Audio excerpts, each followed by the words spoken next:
方才言道，豪府满门上下100余条性命，竟于顷刻之间齐齐毙命，死者个个体无外伤，唯有双耳汩汩流血。此情此景，不由让人联想起武林失传的阴杀功。话说10年前天都峰上，江湖7大高手鏖战前朝国师一阙阴阳，那一战打的是昏天黑地，血流飘出，终是换来了江湖如今的太平啊！其中，周地楼方舟方贤主所倚仗的，正是那阴杀功。据说周地楼除去方贤主擅琴，其余弟子也分别擅长笛子、琵琶和鼓。怎料4年前方贤主竟遭人暗算，周地楼也从此荒废，几名徒弟更是生死未卜。而今黑衣琵琶客携阴杀功祸乱江湖，肆意妄为，亦有人云此人正是那场变故中失踪的周地楼传人。中原剑会剑主邵延平得报，即派其关门弟子单风堂钟春季率剑会弟子远赴雁县，是要将此江湖恶徒缉拿归案，血债血偿。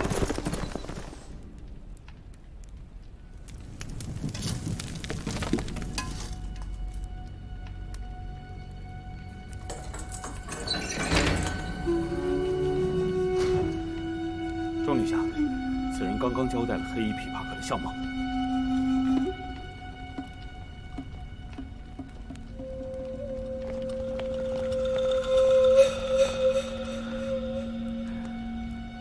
我知道的都说了，其他的我真的不知道了。我真的不认识那个人。杨城主，这是怎么回事？到底是谁让你用刑的？钟女侠，你可知道，在婚宴当天的惨状？那可是死了100多口人啊，只有他毫发无伤，此事极不寻常。我怀疑他就是凶犯的内应。何况郝大哥对我有救命的恩情，我就想尽快问出凶手下落，所以才会。杨城主，你有证据吗？滥用私刑有违剑会宗旨，城主不会不清楚吧？先把人放了。来人，把疑犯给我放了。是。杨城主，他还不是疑犯。这里发生的一切，我都会如实禀报给邵剑主。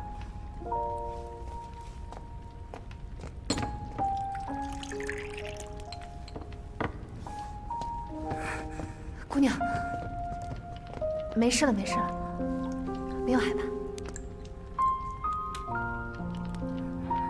多谢姑娘。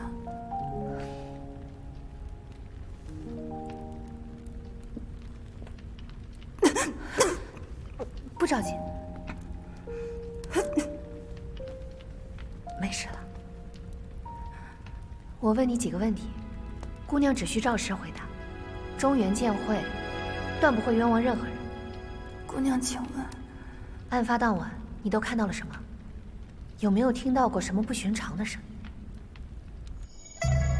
当时我听见一阵摄人心魂的琵琶声，突然间感觉四肢无力，意识也变得有些模糊。不知道过了多久，我慢慢苏醒，四周变得异常安静，静得让人心里发慌。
大婚之夜为何不孝？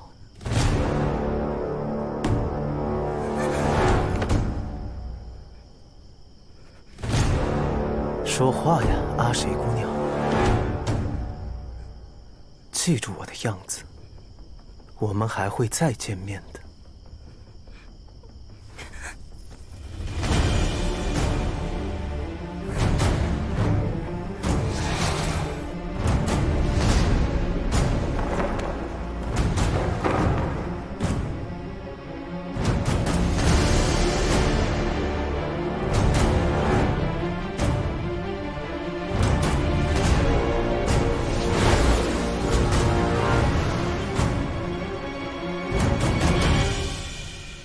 留下活口来指认自己，为什么？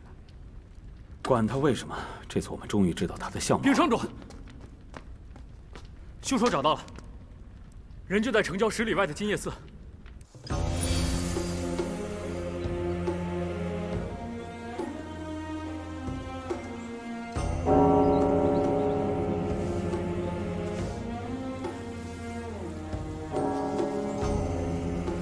不知道方丈被你们灌了什么迷魂汤，养了你们大半年，结果呢？不听佛法，也不帮寺里做事，一个就知道在那喝茶嗑木头，另一个只会偷鸡睡懒觉。那么大个人了，整日混吃等死，好意思让我个孩子伺候你们？啊！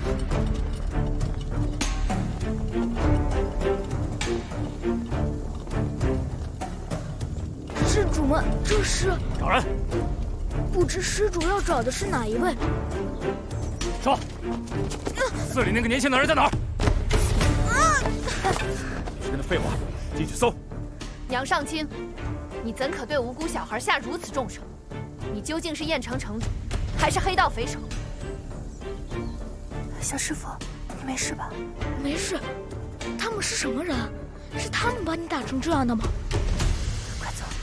施主小心！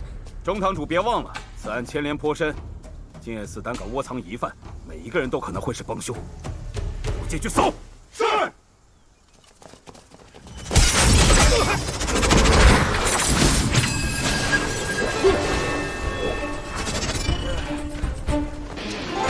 老子好不容易得空睡个觉，来了一群野狗乱吠。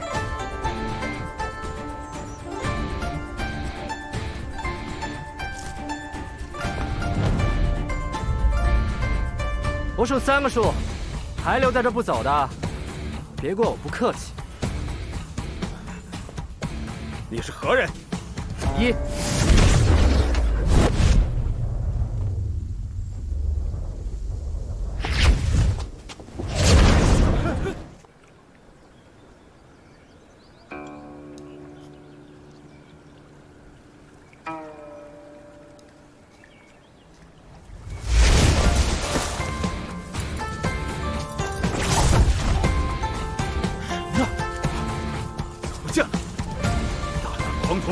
给我搜！是。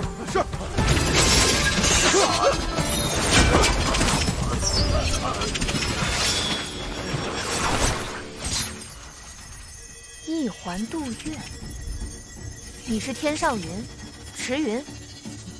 你把阿邪姑娘带到哪儿了？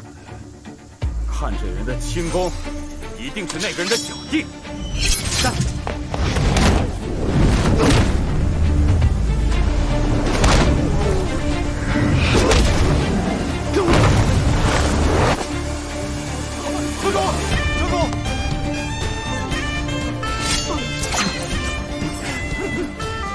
老子是不是黑道，还轮不到你这孬种来评说。池云，快交还阿邪姑娘！好让你们带回去，继续拷打。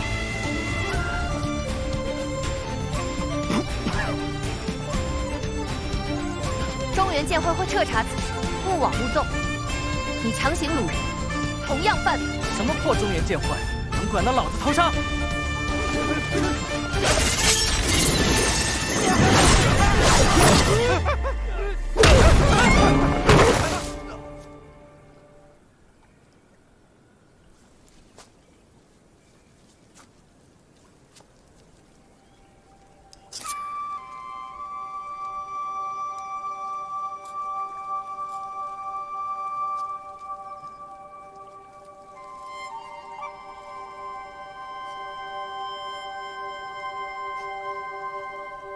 她叫凤凤，她刚刚被吵醒，可否请姑娘帮忙哄一哄？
真的是你，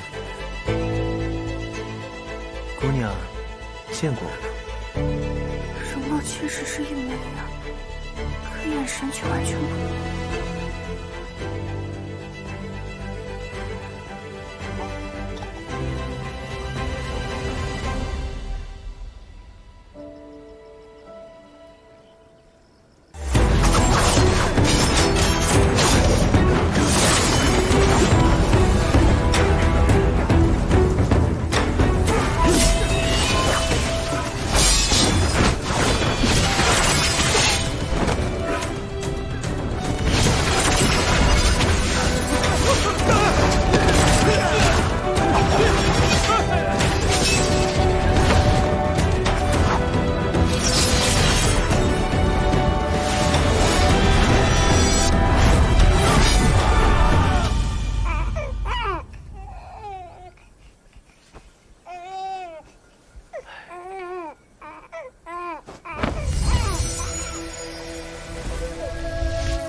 现在还有谁想要进去吗？内院的这位高手功力匪浅，我们打不过，但在下必须见他一面，才能排除嫌疑。还请带路。钟姑娘，你……女侠，有种！我欣赏你。行，剩下的人回去等消息。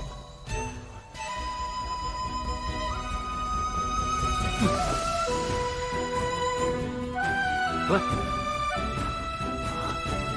说什么？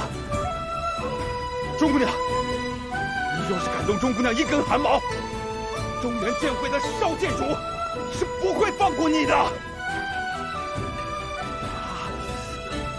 刚才说什么？啊？施主画上这剑，不要着凉了。唐丽慈，阿谁姑娘，刚才是让你帮我照看一下这位姑娘，没让你来抢我风头。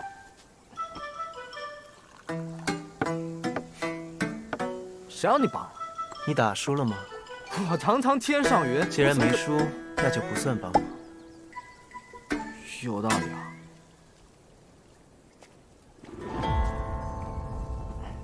他就是凶手吗？凶手像他，像，身量样貌一模一样。可是，适才亲眼所见公子的阴杀之术，公子莫非出自江南周地楼？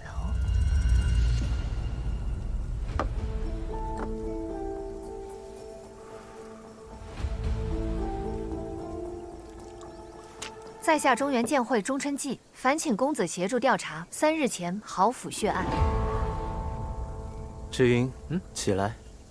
我起来。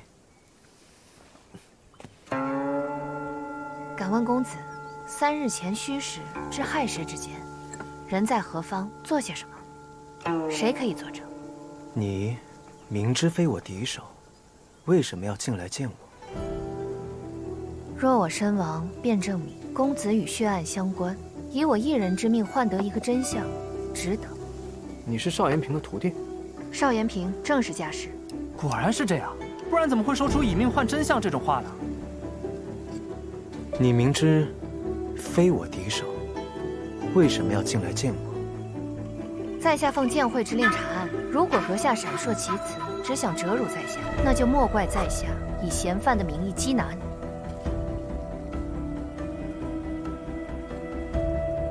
你明知非我敌手，为什么要进来见我？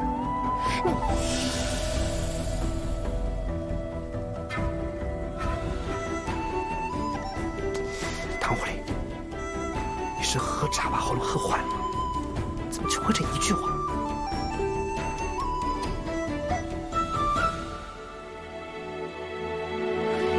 我明白了，唐公子，钟某会再来的。阿谁姑娘，我带你回去。阿谁姑娘留在这里会更安全。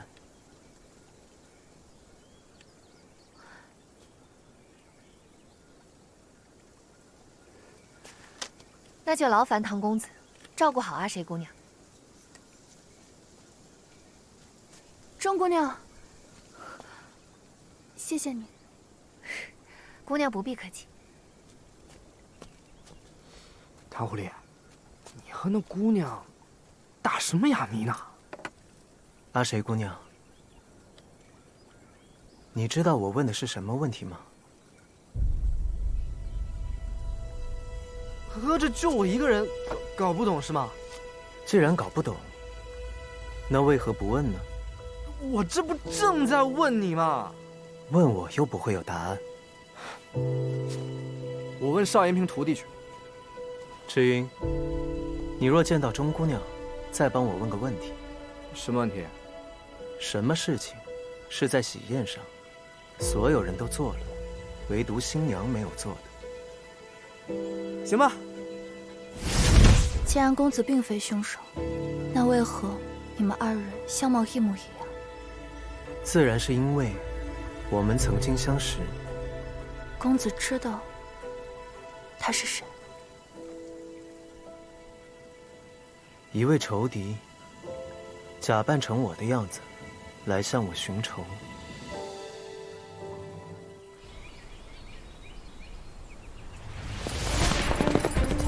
撤！撤！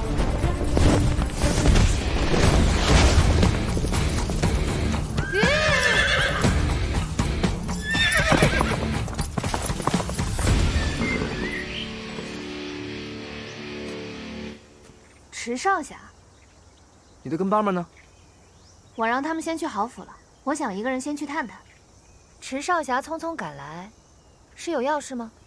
唐狐狸到底跟你说什么了？唐公子方才问了我3个问题啊，池少侠不是也在场听到了吗？没听懂。啊，唐公子问我的第1个问题，为什么要见他？是因为剑会要我调查豪府灭门血案，我领命而来。至于第2个问题，看上去是同一个问题，但其实意思各不相同。就是唐公子若真是凶手，我们显然不是他的对手，那为什么他不杀了我和阿谁姑娘？且为什么不逃？哦，原来如此。那第3个问题呢？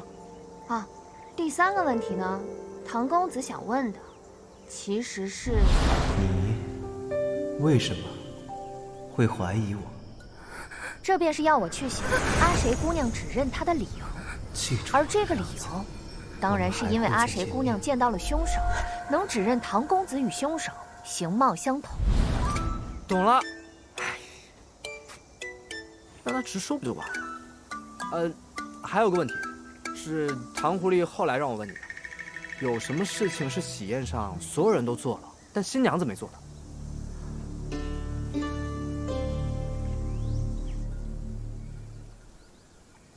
这案件迷雾重重，已知者中唯一可疑的，便是那杨尚清了。你是怎么猜到杨尚清头上去的？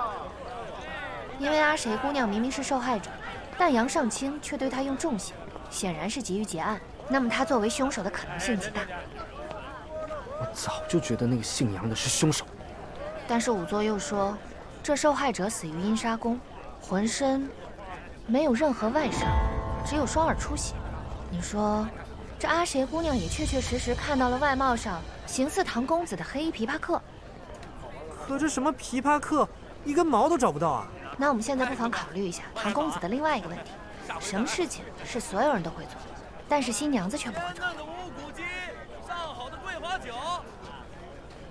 哎，客官，客官，本店新到了一批肉质特别鲜嫩的乌骨鸡，再配上那个桂花酒，味道那就一个绝啊！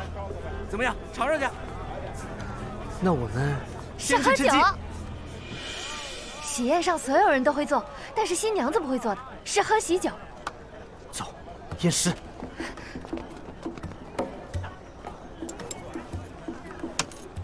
结账。玉觞美酒配欢宴，谁料这美酒变毒酒。没有中毒迹象，难道我们猜错了？也是，如果真的中毒了，仵作不可能查不出来。唐狐狸都这样问了，应该是没错。你这么相信唐丽子？谁相信他了？只是他整天一副胸有成竹的表情，八成就是想过才说的。所以方向一定没错，这死状确实像阴杀宫啊。假作真实，真亦假。难道说，赤云有没有一种毒能够让人双耳流血，像是阴杀宫所杀，却难以辨别？哪有那种毒啊？有，百步杀。百步杀？哎，你不会黑道，不知道这些下三滥的东西。此毒无色无味，毫无药性。若溶于水中，便是神医也难查验。可在1个时辰内接连与桂花酒服用，便会产生剧毒，症状便是两耳出血。怎么证明？水井。煮菜、炒菜都需要用到水，宴会开始前，宾客也要喝茶水，所以水井里面肯定有线索。我去酒窖找找桂花酒，你带着人去找宴席剩下的酒菜。如果我没猜错，那里面都不会验出毒。一会儿水井集合。果然如你所言，酒和菜都单独验不出毒来。现在将酒水混在一起试一下，就知道我猜的对不对。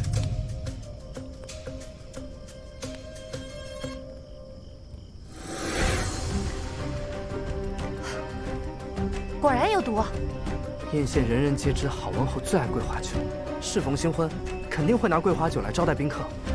主人敬酒，除新娘之外，所有人都得喝。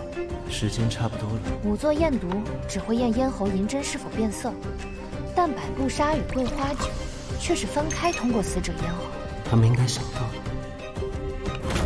这就是仵作没有验出中毒的原因。这就证明他们不是死于阴杀。够了。唐狐狸，没想到老子这么快就找出答案了吧？这老子见多识广，才能这么快还你清白。就这还不对，老子好像被算计了。怎么了？唐狐狸怕你不懂毒物，找不到真相，所以就说了一堆让我听不懂的话，让我好奇，然后让我帮你解谜，帮找到这个真相。这天杀的，这个唐狐狸又骗我！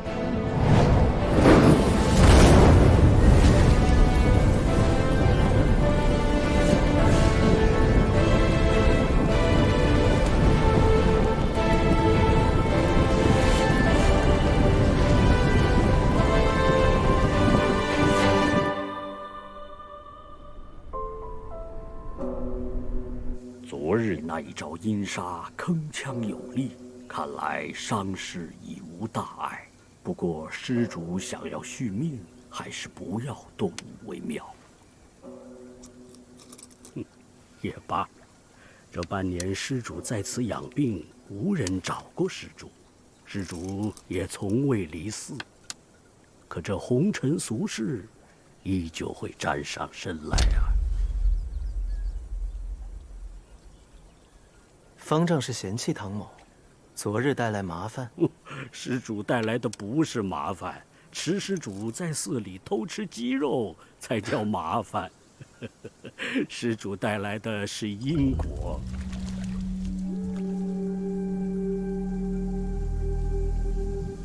方丈，什么才算为因果？作者为因，受者为果。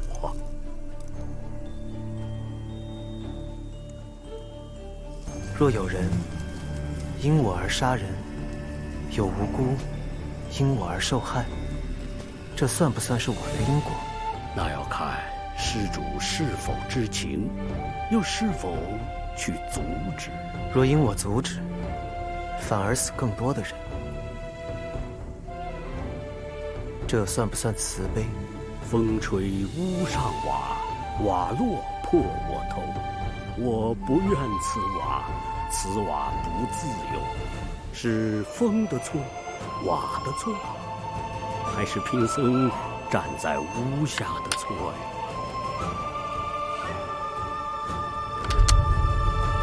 是大师的错。大师下错了，这盘要输3目半。阿弥陀佛，真有趣，是假问亦是真问，真真假假，假假真真，怕是连自己的心都给骗过去了。在下姓方，草字平斋，绰号无忧无虑。平生少做好事，替人送信，倒是第一桩。唐某在一座很神秘的楼里买了条消息，却忘了告诉他，最好遣个话少的人来。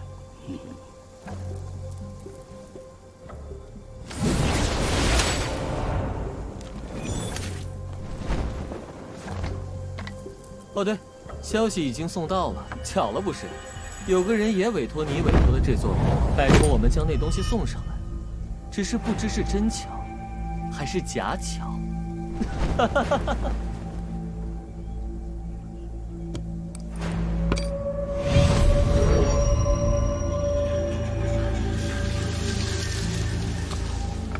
半之玉笛，施主，难道这就是你的因果？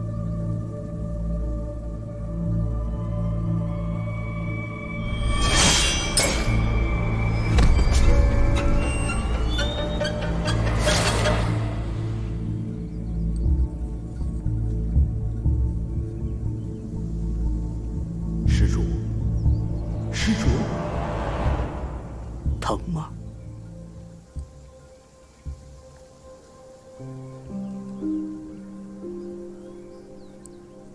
像我这样的人，怎么会知道什么叫疼呢？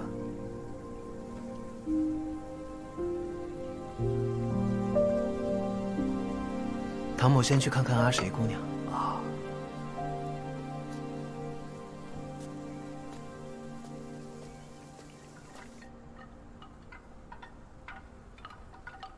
池云，我还是觉得有点不对劲。哪不对劲？杨城主的动机是什么？这还有什么好猜的？左右不过利益2字。如果真的是这么直白粗浅的理由，那便证明杨城主不是什么大智之人。可为什么他能用阴杀功来为自己掩盖罪行？什么意思啊？郝文侯与宾客死状凄惨，阿谁姑娘又没看清行刺唐公子的黑衣琵琶客。可我们已经证明，郝文侯与宾客都死于毒发，那黑衣琵琶客从何而来？4年前，周地楼一夕之间覆灭，阴杀宫早已绝迹江湖。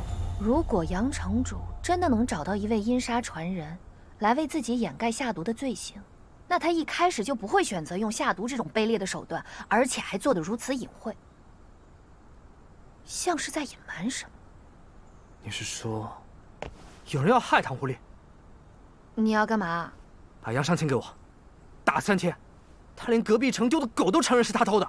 等着。哎，池原，不行，这是屈打成招。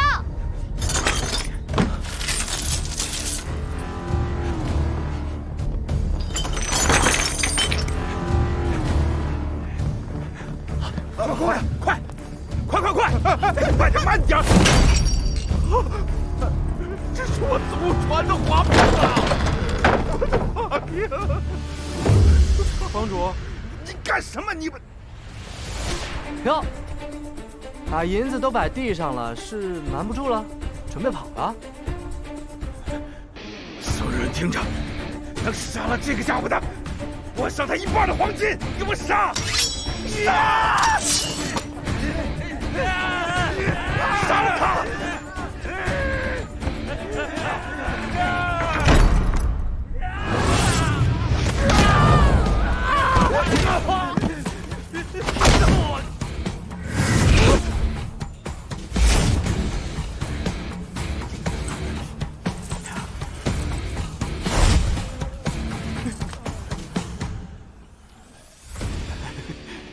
大侠功夫实在了得，这银两都是你的。来人，帮大侠拿过去，拿过去。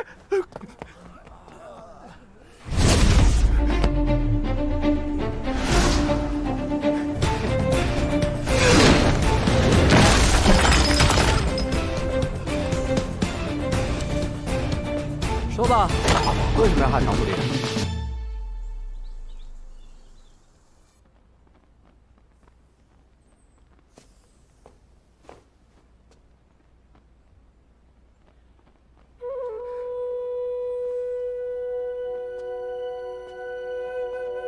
公子请进。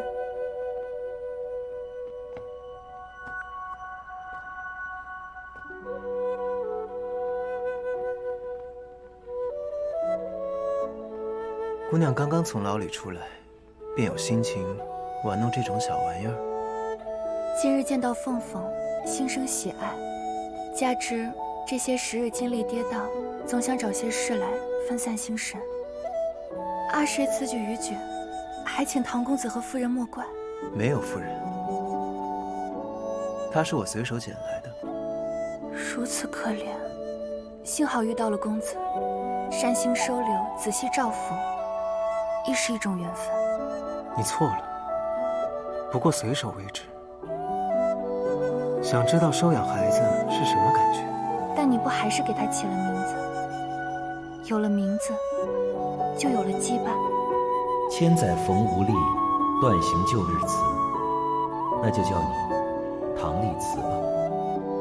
如今看来，无论如何，我都不是他。人之初，性本善，性相近，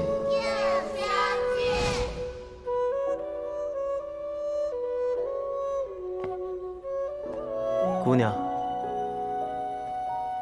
你嫁给郝家，是卖身葬父。横遭此难，若觉得心中难安，不妨去寻方丈，求一道清心平安符，很是灵验。好城主恩情，阿谁无以为报。阿谁姑娘，你令唐某疑惑，你身在局中，却对这一切一无所知。我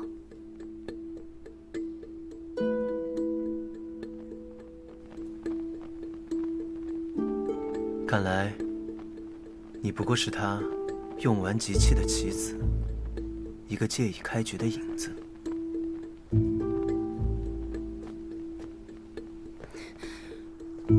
可我又做错了什么？要当这弃子？若我是弃子，那公子在此局中，又是扮演怎样的身份？池云，你在做什么？周姑娘，周姑娘，你快救救我！他要杀我！给我一炷香，他什么都招了。池云，中原剑会绝不能屈打成招，真相要靠明察。这证据都摆地上了，你瞧不见吗？他就是派人偷偷跟着我们，发现事情败露，想要卷款潜逃。什么叫卷款潜逃？我这是杨城主家的。请你解释一下，你搬运这么多金银财宝是从哪儿来的？我赚的呀！我也是一方城主啊，我只有这么一丁点积蓄，不应该吗？我还有再者，我说，是我杀的，郝家的100多条人命都是我干的，都是我害死的，都是我害死的。那你为什么要陷害唐丽慈？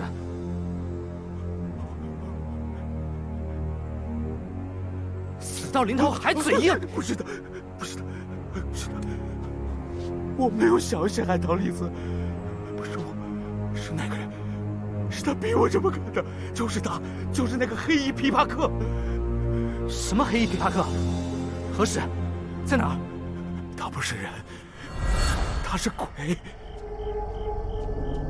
那晚我离开郝府，又后悔又害怕。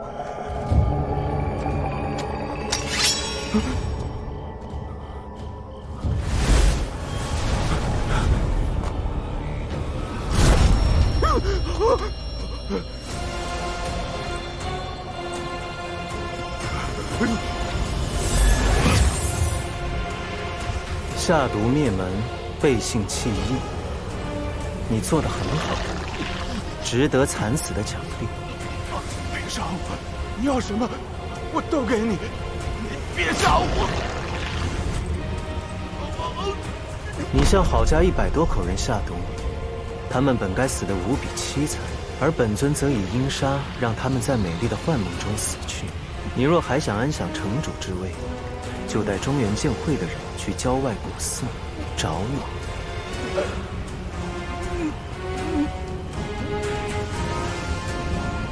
看清楚了，这是你唯一活命的机会。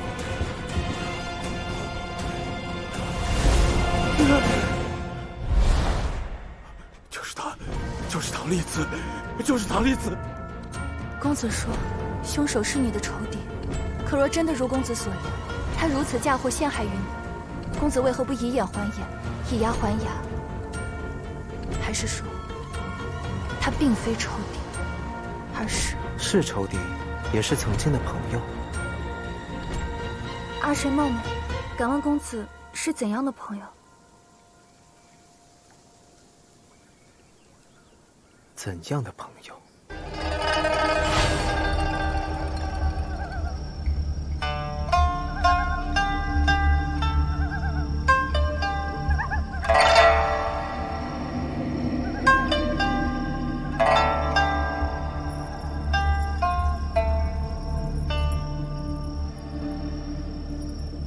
急什么？那么久未见，你没有忘了我们那些过往才好。一个恨不得上天下地也要杀了我的朋友，一个我恨不得上穷碧落下至黄泉也要找到的朋友。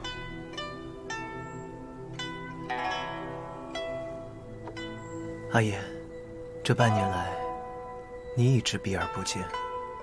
其实那一日，遥想当年，十里华下，师兄教你我主梅3人行，春和日暖，岁月正好。可如今十里花已久，4人已云间。师兄走后，主梅也不知所踪。这周地楼就剩你我2人。阿丽，这支曲子是你当年所写，今日我们再为它奏一次，如何？儿时细作，怎比得上师兄所传的名篇？我却觉得这支曲子是我听过最好的曲子。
配送你上路。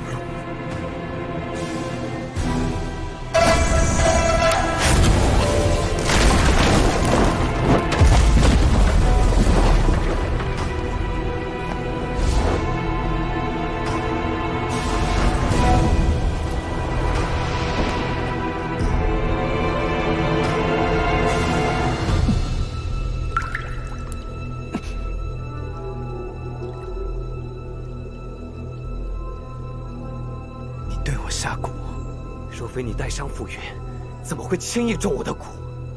唐丽子，我恨不得将你千刀万剐！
阿言，自那一别已是4年了，你杀我1次还不够，如今又以豪府血案引我入局，再杀之。既然如此，我便遂你的意，看看4年后你还能不能杀得了我。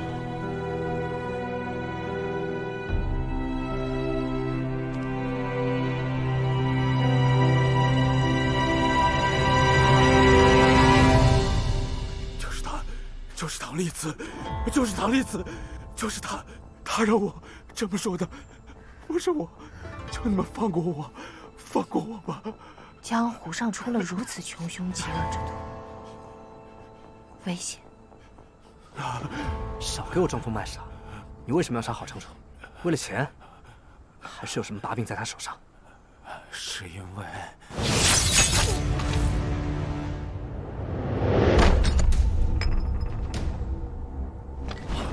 什么人？赤云！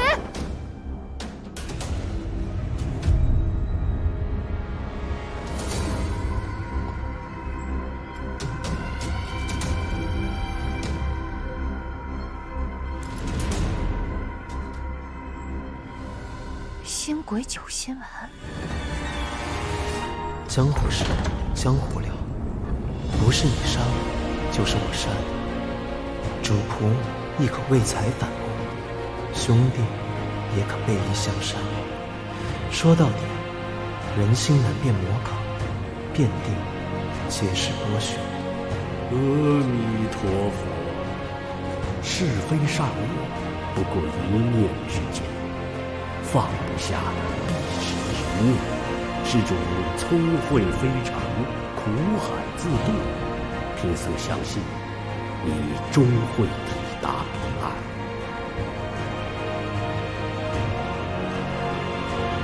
阿爷，我来找你。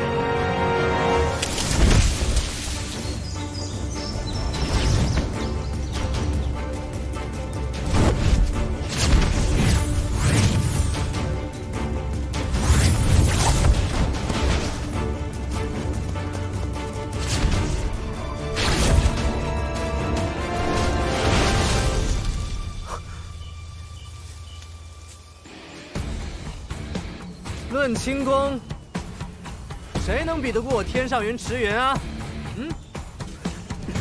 哎，留下！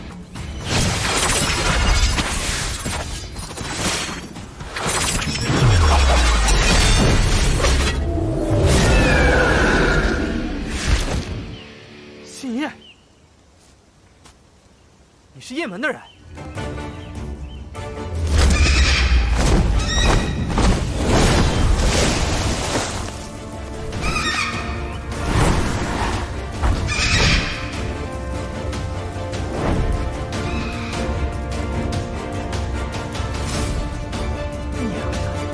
叶门还有这绝活，早知如此，老子也养膘了。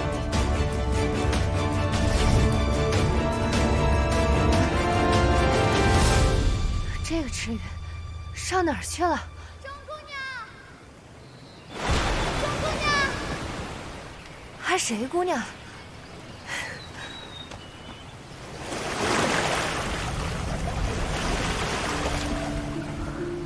这是哪儿来的船啊？阿谁姑娘，你怎么会在这儿？是唐公子带我来的。他说在这里会遇到你们。池云号称天上云，你是追不上的。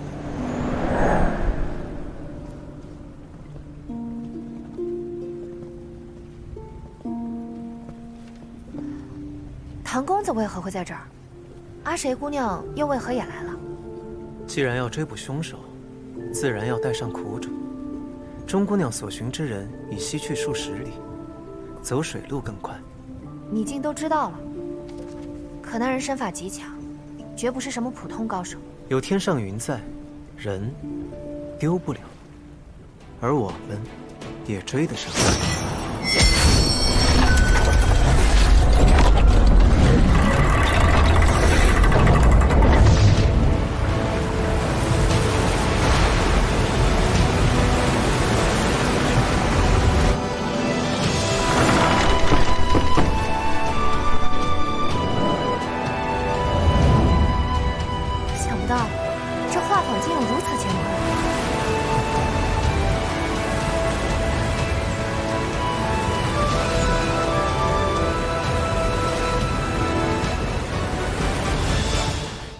不过，唐公子为何会笃定池云会往这边来？在下并非笃定池云的行踪，而是笃定凶手的去向。公子此言，竟是已经知道了凶手是谁？唐某因为自身的私事，也打探到了许多消息，而刚巧有一条线索，就指向此处。半年前，西风剑侠风传香于榴莲小筑中离奇失踪，现场只有风传香归家的足迹，而无离去的足迹。据传，榴莲小筑中有2个人居住过的痕迹。风传香失踪后，这位神秘的同住人亦不知所踪，而答案便在这一物之上。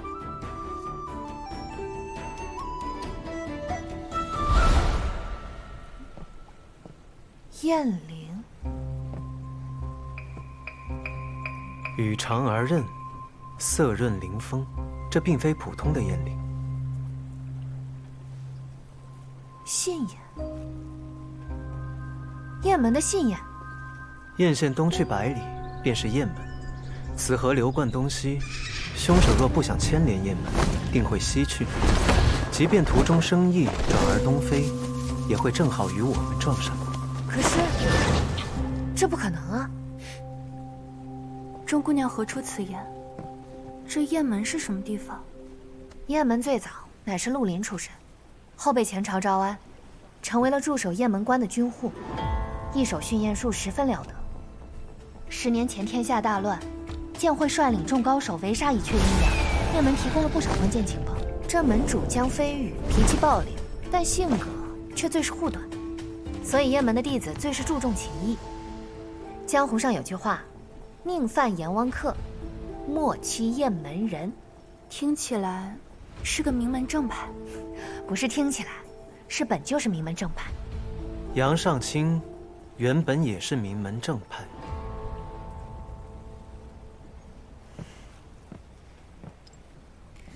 这是我从杨尚卿身上所得。实不相瞒，家师此次派我下山，不仅是为了郝府血案，也是为了这件事。这些丸自一阙阴阳死后便已绝迹，不知唐公子有何看法？星鬼9星丸，我亦有所关注。初4，便是唐某之看法。那钟姑娘，先别担心了，过来吃些茶点吧。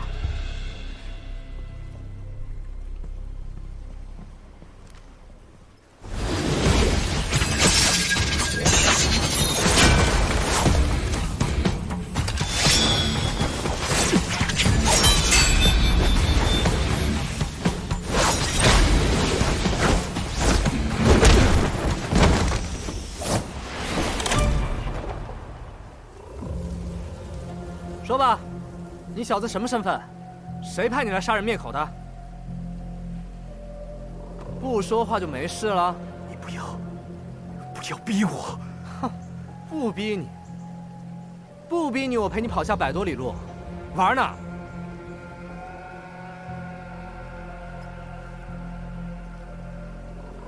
小鬼，别吞吐啊！蝼蚁尚且偷生，千万别服毒。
赤云，你退步了。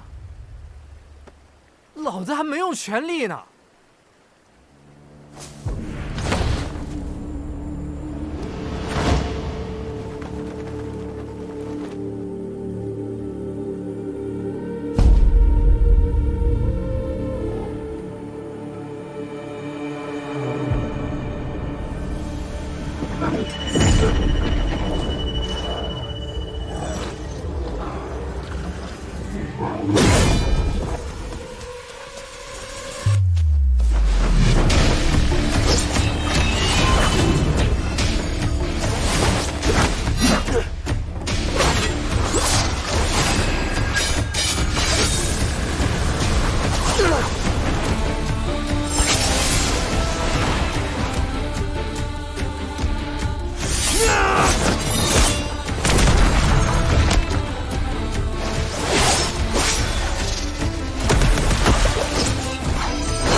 就到这儿吧。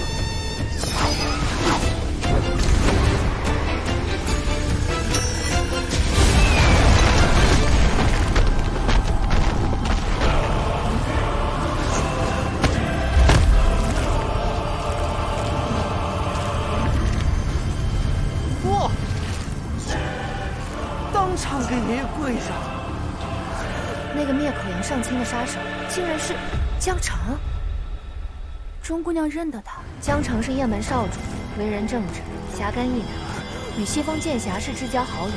两人常在剑王城辖下花溪一带出强扶弱，并称花溪双侠。半年前，西风剑侠于家中离奇失踪，江少门主也没了讯息，他怎么变成了这样？念叨啥呢？韩狐狸，你念叨啥呢？我还得审他为什么要杀杨尚卿呢。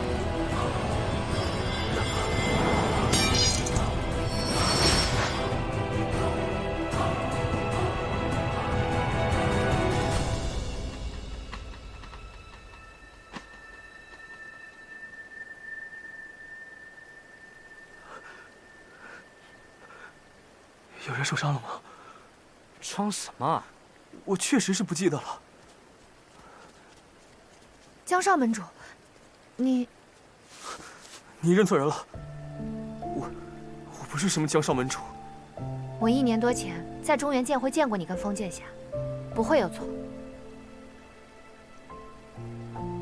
既然知道身份了，也不用问了，老子直接将他带到雁门去，让雁门的人替他解释不就好了？唐姐，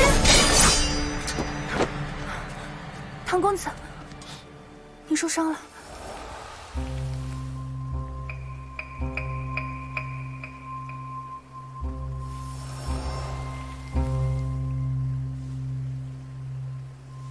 公子受伤了，还是不要乱动为好。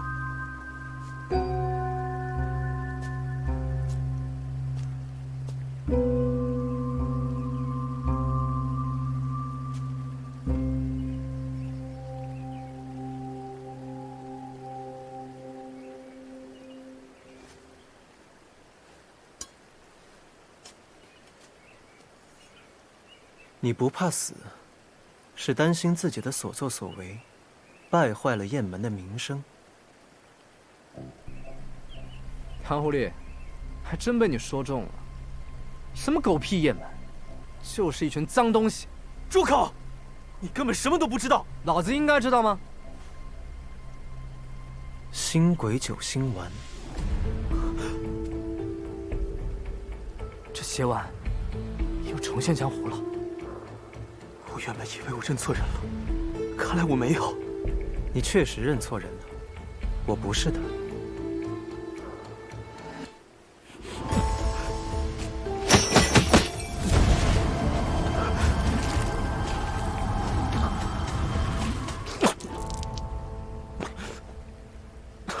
你中毒已深，经脉逆行，命不久矣。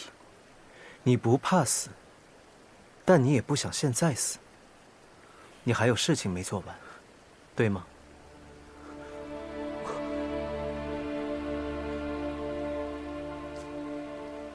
若是人多的地方不愿开口的话，我们换个地方单独聊。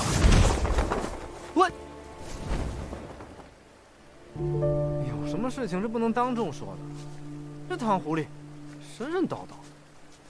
阿谁姑娘，方才唐公子的伤势如何？钟姑娘安心，带我回去再为公子上一些药，便无大碍。不过池公子，这星鬼九星丸究竟是何物？为什么你们每个人提到都是一副谈之色变的模样？那是前朝国师极乐教主一阙阴阳，用来操控人心之物。操控人心？江湖呢，向来以实力为尊，谁不想冠绝武林、出人头地啊？但不是每个人都有这个实力和天赋的。人心不足蛇吞象，没实力的想变得有实力，而有实力的人想通过走捷径变得更强。服下这邪丸，功力便能突飞猛进。所以一开始啊，星鬼九星丸就是被当成补药流行起来。但马上这些人就发现自己被坑了，为什么？服用邪丸之人，须得终身服用，否则就会发狂而死。于是掌控邪丸之人就掌控了这些人的性命。一阙阴阳当年就是靠这样的方法掌控大半的江湖的。1年多前，我与家父发生争执后，便去投靠传香。我们一起住在华西山上，切磋武功，行侠仗义。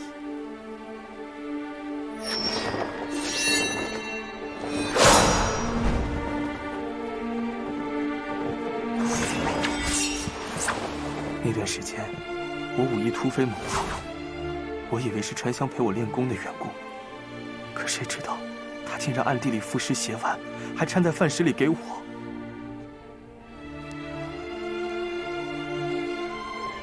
后来我知道这件事后，去质问他下药的缘由，他不肯告诉我，只让我相信他，说他会帮我。江城，请你相信我，我会帮你的。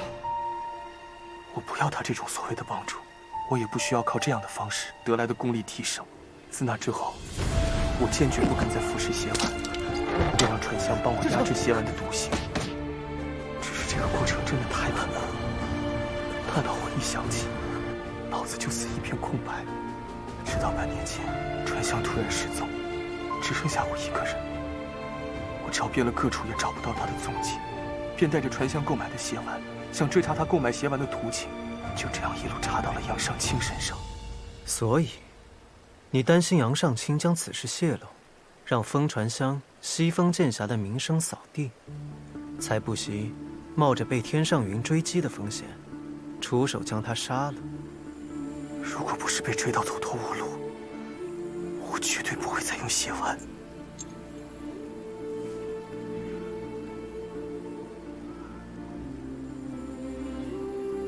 风拂芦花地，月随花溪山。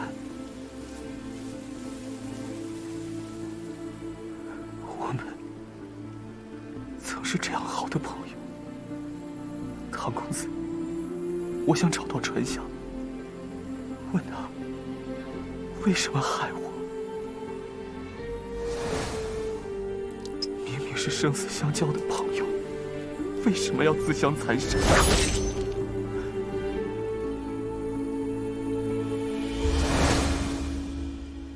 好的，唐某知道了。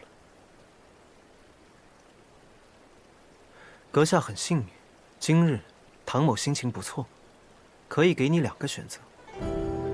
一个是你现在死，如此，江湖上下便会立刻知晓雁门江氏勾结极乐教余孽，服用邪丸。另一个，在下帮你压制毒性，3个月后再死，我便考虑留雁门名声清白。条件呢？那个黑衣琵琶客，你见过他？是他透露出线索，指引你找到杨尚清的，对吗？他和你长得一模一样，他四处杀人，又四处救人，他是个疯子。他在哪儿？他哪里也不在，却又无处不在。你找不到他的，只有他想见你之时，他才会出现。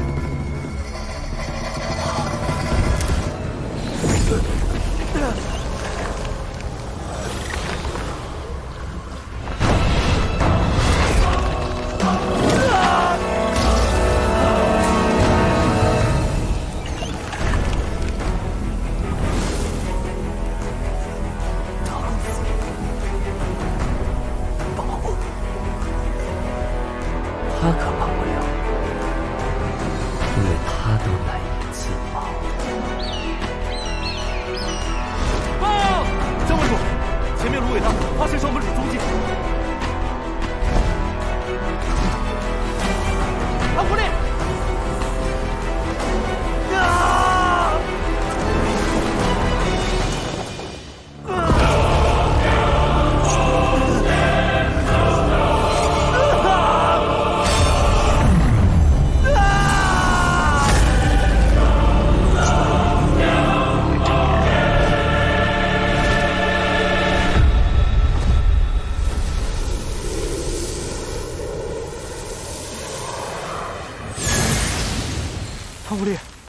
情况？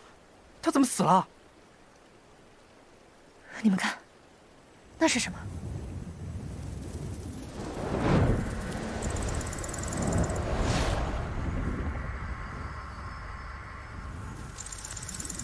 这东西是蛊。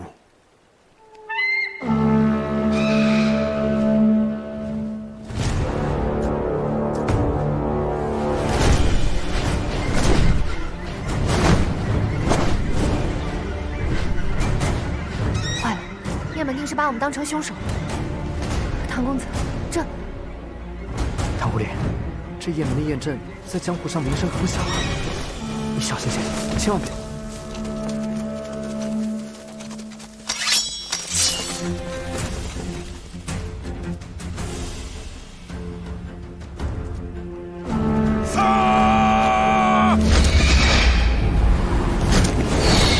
杀人者唐立慈在此，愿回雁门受审。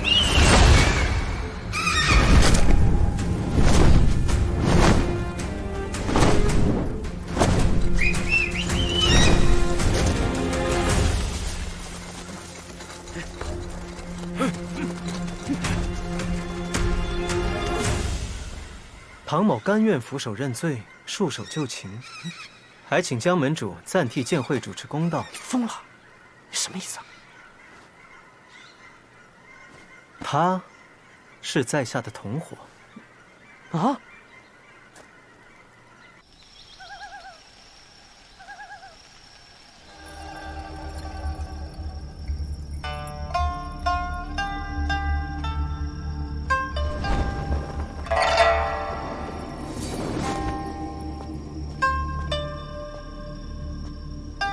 尊主，您交代的事情，属下都已经办得差不多了。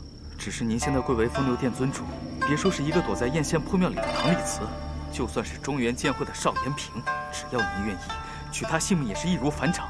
恕属下愚钝，尊主为什么不直接杀了唐立慈，反倒耗费心力去做那些事？像他这样的怪物，直接杀了还有什么意思？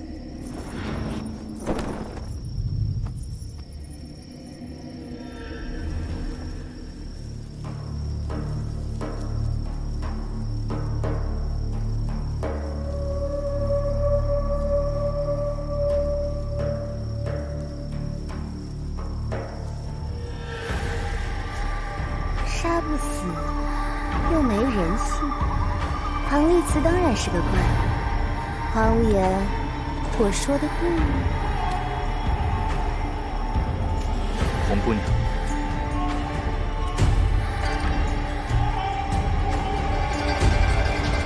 尊主，你可不能让他轻易就死。我能杀他一次，就能再杀他第二次。小红，你说，这次我怎么杀他才好？当然，要让他感尊主所感，痛尊主所痛，千夫所指，身败名裂，最后在外人的唾骂中凄惨的死去。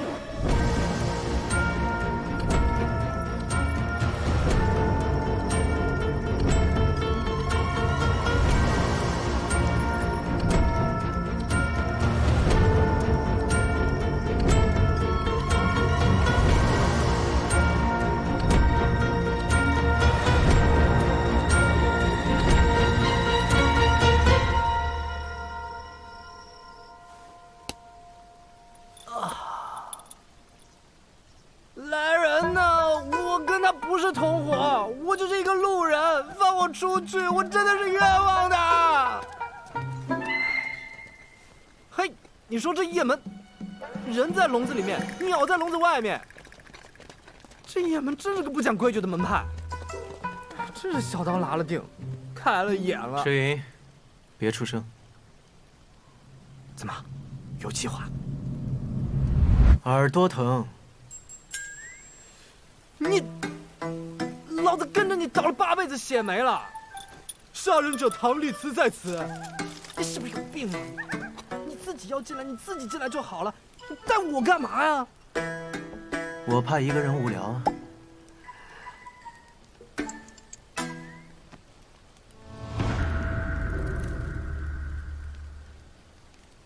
你还带着这玩意儿干啥？这是他的蛊。你那个死对头？除了他，还有什么人能有这样的手段？那就算是这样，你也不至于束手无策吧？不如你先想一想，他有什么计划？栽赃嫁祸吗？先栽赃你害了郝文侯一家，再嫁祸你杀了江城。那就对了。哪儿对了？现在除非死人复生，否则没有人可以证明我的清白了。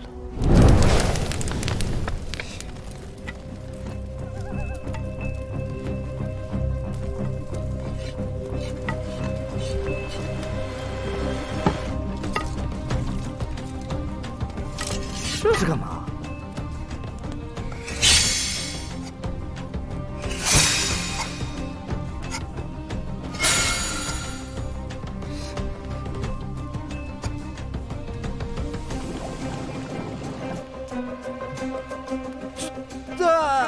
张狐狸，下面看过来要煮我们呢！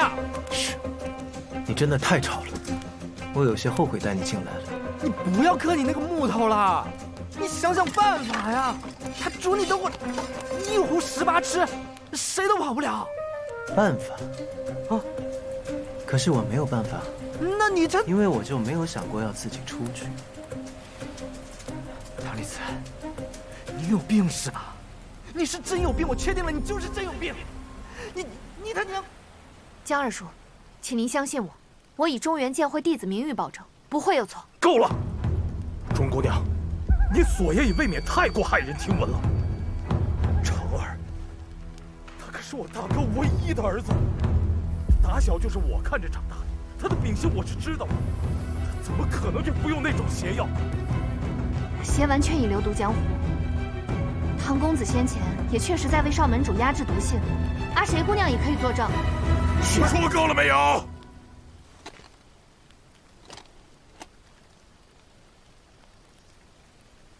我知道，江城主，您丧子之痛有多么让人……可曾死过儿子？那你知道什么？你什么都不知道。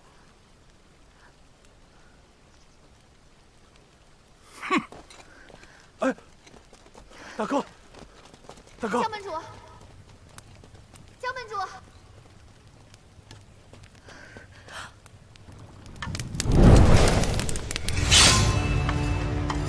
江门主，少门主服食邪丸一事，背后定然另有缘由，等着您去查清，还少门主清白。若您因悲愤而忽视真相和证据，不就令真凶的奸计得逞了吗？我亲眼看见。在唐丽慈面前爆体而亡，唐丽慈自己都承认了，难道这还不算真凭实据吗？我今日就是要告诉你，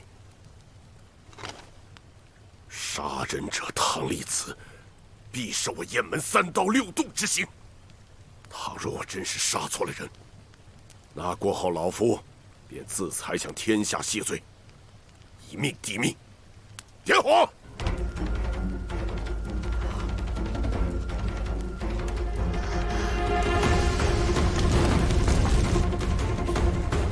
他们要是真把老子放到火棍上，老子直接杀出去的。池云啊，很多事情只有到了绝路，才会出现转机。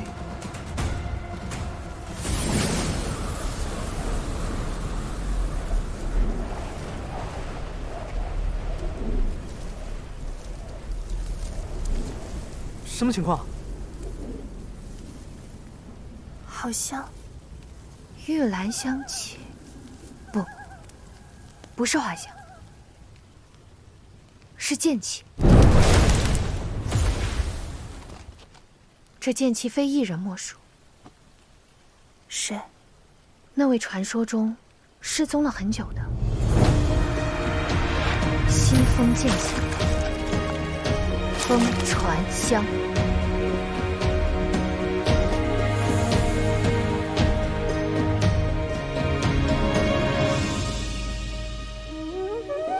剑侠。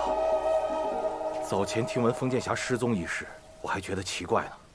剑侠的身手如此了得，怎么会无缘无故的失踪呢？确实是遇到了一些问题。剑侠今日是来找长儿的，长儿已经遇害。我知道。知道为何还要熄灭那些火？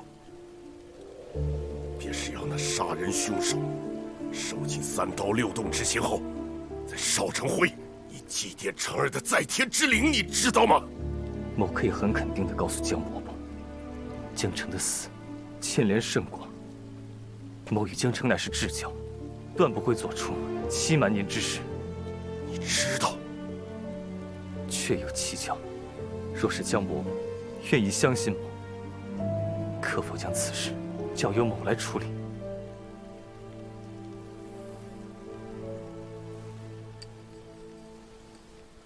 哎，大哥，这不是长儿的？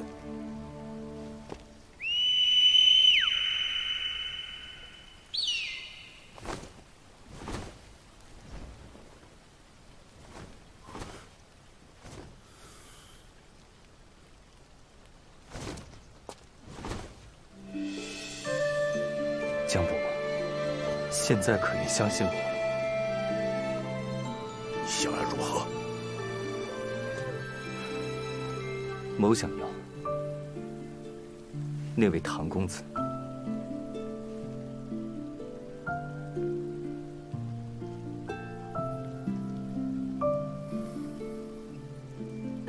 此事，老夫需要好好思量一番。